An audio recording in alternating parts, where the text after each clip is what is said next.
Hey there, everyone. Welcome to the latest episode of Titletown South Florida, the Miami Herald's weekly high school sports show. I'm Jordan McPherson, filling in hosting duties for Andre Fernandez this week, and once again joined by my fellow colleague David Wilson. Dave, how are you? Good. Glad to get you in here in week two. Give everyone a full feel of what we've got to offer on Titletown, South Florida. Yeah, no, it's definitely again, we're a month into the season, had another great slate of games last week. Let's just jump right into everything. And I think we got to start with that Columbus Palmetto game. I mean, you look at what the Explorers did. They were down 10-7 at halftime, scored 25 unanswered, or 21 unanswered. I'm sorry, it was 25 unanswered the week before against Tampa Jesuit. And you're seeing the Explorers really starting to establish themselves as the South Florida team to beat in that 4M classification. Look at what Cedric Irvin Jr., their running back commit out of Stanford, came out clutch in both of those games. Second half of the game against Palmetto, momentum shifting 51-yard run to set up their go-ahead touchdown. They never look back. Their defense has been putting up shutouts in the second half of back-to-back games. They're really starting to show that they're a force to be reckoned with. Yeah, that was like every classification in South Florida. It feels like every year you go in and you feel like there are 2 or 3, 4, 5, 6, 7 in 2M class. It feels like top contenders, and Columbus was definitely on that list. Palmetto was supposed to be one of those top challengers for them. Last year they played 3 times. Columbus won 2 of 3, including in the postseason. Right now they look like the team to beat in 4M. We'll see. Western has had some good wins too. I think got a little bit of a closer test from Coconut Creek than maybe people thought a few weeks back. But we know they've got arguably the best quarterback in South Florida. But to me, Columbus and Cedric Irvin has been like a major boost for these guys. Obviously, he was he's been a good player obviously for a long time at Gulliver, but at Columbus, they always run the ball well, right? They've always got great offensive linemen. They don't want to sling it around even when they have like 4 or 5-star receivers. They want to play defense. They want to control the clock, and they've unlocked Cedric Irvin kind of on another level this year, where he is right now, pretty much as good as a running back as there is in Dade County, and I feel like that is, it's part of it is he's elevating them. I'm sure they're elevating him too, but it's been a really nice match for those two. Yeah, and let's hear from Cedric Irvin. Al Butler, who covered the Columbus Palmetto game for us last week, had a chance to talk with Cedric post game just about where the team's at, how they're grinding out these big wins so far this season, and just the momentum they're hoping to carry forward. So let's hear from Cedric. Talk about that first half. You guys started kind of slow, and then I think you had like a 50-something yard run right out of the gate, ran some people over. Talk about what that run meant to you. I think it was just a great call. Inside zone has been working really well, and then right there, just hit it up kind of perfect. I got to the safety, made a guy miss, shrugged them off a little bit, and just kept going. But the O-line, it starts with the O-line. They did a great job, just moving guys out the way, so it just set up perfect. What do you think it says about this team? I mean, it seemed like a ugly win. Like you guys were down in the hole with the 2 turnovers in the first half. They were kind of sticking in, and quarterback was accurate. Talk about how you guys stuck in there. Yeah, I'm just happy that we were able to stay focused. A lot of teams, when they get down like that, it's easy for them to everybody spaz out on each other, but we kind of kept our composure and just did a great job of getting the win. What's it like watching that D-line tonight? I mean, they had a couple sacks, and they're kind of keeping you guys in the game as well, making that guy running around. Yeah, I mean, they're really great. The guys, Rob, Dalen, Derek Hart, Sori, Dylan, they all did a great job. Number 1, he probably could have played a better game, but he was just out there just doing whatever he wanted. He's not really that good of a player. TJ Capers really didn't do that good this game. What's it mean? No, they're all great guys. They set the tone early, and it helped everybody out. It definitely helped us out too. So I'm just happy to be here. How's it feel to stack all these wins up early on right now? What's that mean to you? It feels great. I mean, the momentum is pushing. We just got to keep it going. You know what I mean? All right. Yeah, and the shift to the other side of that game, just trying to figure out what to make of Palmetto at this point. I mean, look at the record 1-3. Obviously, is not where they want to be. The one win being against Killian, but you look at the 3 losses: Homestead, CAI, Clearwater Academy, and Columbus. I don't like using the phrase quality losses, but those are 3 quality losses that makes it tough to really gauge where they're at. They've yet to have a loss that makes you think like there's like, whoa, like what happened with these guys. But I mean, they were supposed, like we said, they're in that group that's contending for a state title, and you got to win those games, right? You got to, even if you don't beat Columbus, they'll get another shot at Columbus probably at some point, whether come in a GMAC game or maybe in the playoffs. But yeah, the losing to Homestead, that's a team that can actually keep them out of that GMAC championship because they're another big school. They've got a lot of talent. I think their defense is pretty solid. They're still new. The longtime quarterback Kevin Smith graduated. I think they've struggled a little bit to figure out exactly what they want to be on offense. Yeah, and now the move from the big game in Day to one of the big games in Broward, Aquinas Western. We talked about Western a little bit and how they're off a little scuffling.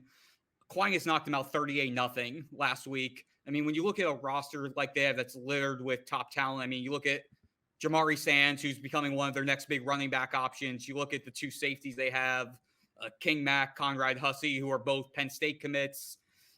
St. Thomas is playing the way that St. Thomas should be playing. So does that game 38-0 again, does that say more about just Aquinas being Aquinas, or is Western really, again, they came in with a lot of hype, and now you look at where they're at right now. They had the 2 wins to start the season, Johns Creek and Coconut Creek, but their offense hasn't scored a touchdown in regulation since the first half of that season opener. And when you have a guy like Colin Hurst and you have the offensive weapons that he has around him that is supposed to be carrying this team, it raises some concern early. Again, granted, it's early. They have a couple easier games coming up. I think Taravello is their next game on the schedule, but when they're this far in, at least for me, I was expecting a little bit more of Western's offense heading into the season than we've seen to this point. Definitely. I do think it's more about where St. Thomas is right now. That we talked about last week. Andre and I had the debate Central and Chaminade, who's the team to beat, and I kept, I think we came to the agreement. Those are probably the two best, but St. Thomas is kind of like the forgotten man in this discussion, right? They've obviously won 3 straight state championships. They haven't lost since I think week 1 or week 2 of last year when they went over to Jesuit. They don't have the top end talent. And I think, they don't have a Dallas Turner like they had a couple years ago or a Derek Wingo. They don't have the 5-star superstar recruit. And I think maybe that's part of why they've been overshadowed by a team like Central as Ruben Bain or Chaminade that has obviously all those 5-star junior receivers, but they're always going to be the deepest team. They're pretty much always going to have the best offensive line, and they've got they've got some stars on that team too. They've got 2 safeties who are both blue chip recruits in Conrad Hussey and King Mack, and they're not going to rack up the sacks necessarily like some of the big stat lines, but that team is just going to be well coached and deep, and they're the clear-cut favorite, I would say, in 3M. Yeah, no doubt about it on the 3M front. And since you touched on Chaminade, is there anything those Lions can't do? I mean, they're 4-0 now. Their latest win, 42-34, blow-for-blow win over Plantation American Heritage. Again, it was tit for tat until the very end when they scored a couple of touchdowns late. Cedric Bailey, their quarterback, 304 passing yards, 3 touchdowns. Davion Goss had a couple fumbles in the first half, but then casually ran for 268 yards and had 3 touchdowns. It seems like no matter what, whenever you think you found one way to stop Chaminade, they'll just go, okay, we'll use this guy, or we'll use this guy, or we'll go this way, and just find another way to just wear you out and find a way in that fourth quarter to just pull through in the end.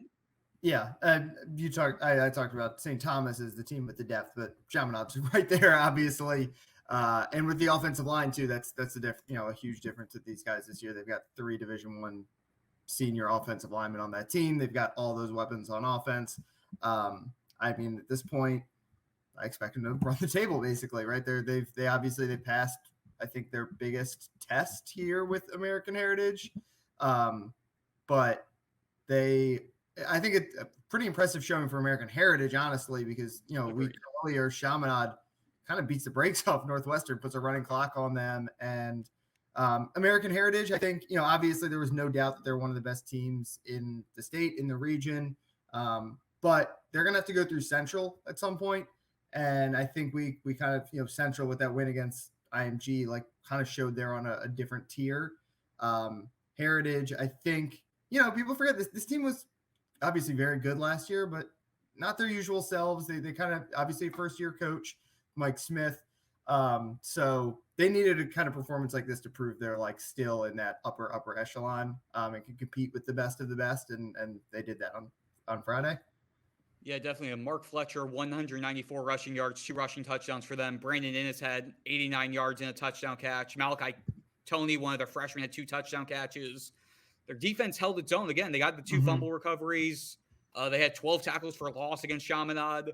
Again, it's just a matter of what needs to happen to be able to take that final step to get that last score Right. over the Lions and to be able to stay in with them. And they were, again, the closest of these teams so far to be able to crack the Lions. And it shows some positive things. But back on the Chaminade side, have an interview with Damian Jones here from after the win where he basically says we're 4-0, but we still feel like we have a lot more to go. So here's Chaminade coach Damian Jones breaking down the win and what he hopes is next for his Lions. The 34, I mean, I did. Yeah. I expected out 12 rounds blow for blow. That's what I expected. I did.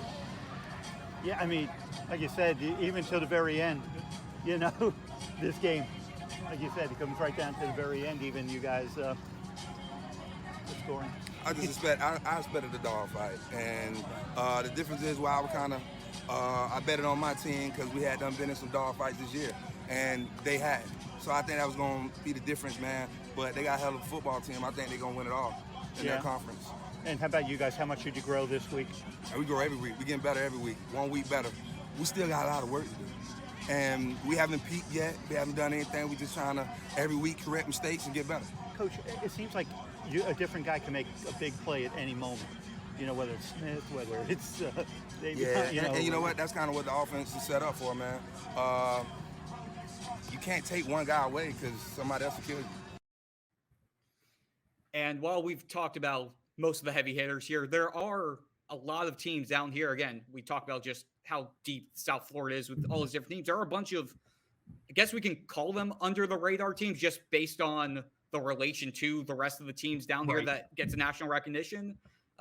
Let's start with Homestead. I mean, we talked about them, how they beat Palmetto week 1. They're 4-0 so far this year. I don't know if we can call them under the radar after they finally made it to the playoffs last year, but 4-0 with wins over Palmetto, South Dade, Southwest, and Lakewood. Townsend's been leading them as their quarterback on offense. And you look at their front 7, Jalen Santil, Juan Ramirez, Kevin Soria, Jerry, the 3 of them combined with 26 tackles for loss, 11 and a half sacks. They're showing that well-rounded team. They look like they're building off of what they were able to do last year when they finally got over that hump. Yeah, Philip Simpson's, I think, one of the best coaches in South Florida. Definitely one of the most underrated. He was our coach of the year last year. Was the defensive coordinator when Southridge won their last state championship. So he knows that area really well. He's got those kids playing for him. I think the reason they're ultimately under the radar is because everyone kind of knows they're going to have to go through St. Thomas Aquinas, and that's a really tall task. But they've gotten better, I think, every year he's been there. And I was at that Palmetto game, and they've a lot of the talk around them was they lost. They have 2 defensive linemen who went to Florida State who were kind of the anchor of what they did last year. Lost both of them, but their defense looked as good as ever when I saw them a couple of weeks ago in what was probably their toughest game of the year. Yeah, and then another one of the teams, one of the inner city teams, Norland. They're 3-0 this year, wins over Carroll City, Southridge, and then big win last week over Pace, puts them 2-0 in their district. It's the first time they're 3-0 since 2011 when they ran the table, won their most recent state title, and had a little-known guy by the name of Duke Johnson as their starting running back. So it's been a hot minute since we've seen Norland get to this point. Having a pretty good quarterback in Enio Yapur, who transferred in from Hialeah Champagnat when Champagnat shut down. He's given them a top-tier quarterback. That win against Pace, 4 touchdowns, 3 passing, 1 rushing. And they've got a couple big tests coming up to prove where they're at. October 6th, they have Booker T. October 13th, they play Central. And that Central game is really going to be basically a de facto district title game for them. Yeah, and that Booker, again, I think Central is probably on a tier above most of those other, we'll see when they play Northwestern. Obviously, that'll be a competitive game, but all those other really good inner city teams. So I think seeing them against Booker T will be a really good. I've seen Booker T a couple of times. Been really, obviously they have maybe the best coach in Florida with Ice Harris at Booker T. But Norland, and when I talk about underrated coaches, I feel like people forget Daryl Heidelberg is like he's still there at Norland. He's won state championships there. Like they're gonna, I think getting a quarterback and a guy to really drive their offense has gone a long way for them. They got a really good running back too, and Javin Simpkins committed to Georgia Tech. So they've got a lot of talent there again. Yeah, and to give some love to a team up in Broward, Fort Lauderdale, the Flying L's are 3-0 this year so far. Wins over Deerfield Beach, Hollandale, Tallahassee, Leon. They've outscored opponents 92-21. Richard Dunbar, since that 2018 season when they made it to the playoffs, they won their first playoff game in, I forgot how long it was. Yeah. The team kind of fell back into basically middle tier the past couple years, but they're starting to come back strong. Jalen Jackson on defense, already has 8.5 sacks through 3 games this year. Again, but they're also in the same district as St. Thomas Aquinas and Dillard. So we'll see where everything happens when they have those 2 big matchups. Aquinas on October 14th, Dillard October 22nd. But still, to be able to have the 3-0 start like this, to be able to show something for them, that's a pretty good way to start the season for this Fort Lauderdale team. Yeah, they've got some tests, like you said, coming up. And Coconut Creek, I think the week before that run, or right around then. They got Stranahan at the end of the year, which, if they lose those 2 games to St. Thomas and Dillard, as I think most people probably expect, that'll be kind of the another good test for them at the end of the year. He does a good job there too, obviously. Yeah. And now let's go into our games of the week. We'll start up in Broward. There's a lot of the big teams are on bye this week, either on bye or have some matchups where we pretty much know what the outcome is going to be. So let's mix it up a little bit, do pretty decent district matchup. We got Coconut Creek and Blanche Ely. That district is pretty much wide open there with Creek, Ely, Deerfield Beach, who's having a bit of a down year, and West Boca Raton. Creek's 2-2 this year. They blew out their first 2 opponents before the overtime loss to Western and a 1-score loss to Plantation last week. Ely's 2-0. They big wins over Cypress Bay and Coral Springs. Right now, again, I'm probably gonna go with Creek. I feel like they've been tested a little bit more to this point. Again, especially Western and Plantation, 2 perennial playoff teams up here. Feel like Creek has been tested more. I feel like that's gonna show when they go up against Ely this week. Yeah, definitely tested more. It's pretty high on what Blanche Ely could do this year at the start of the year. They got a lot of when Deerfield's coach left last year, a couple of kids transferred over there, including Harlem Howard, a really good defensive back for them. So I was I'll be very interested to see how this game goes. I'll go with Creek just because I think we know a little bit more what they are, what they can do based on that Western game, even though it was a loss.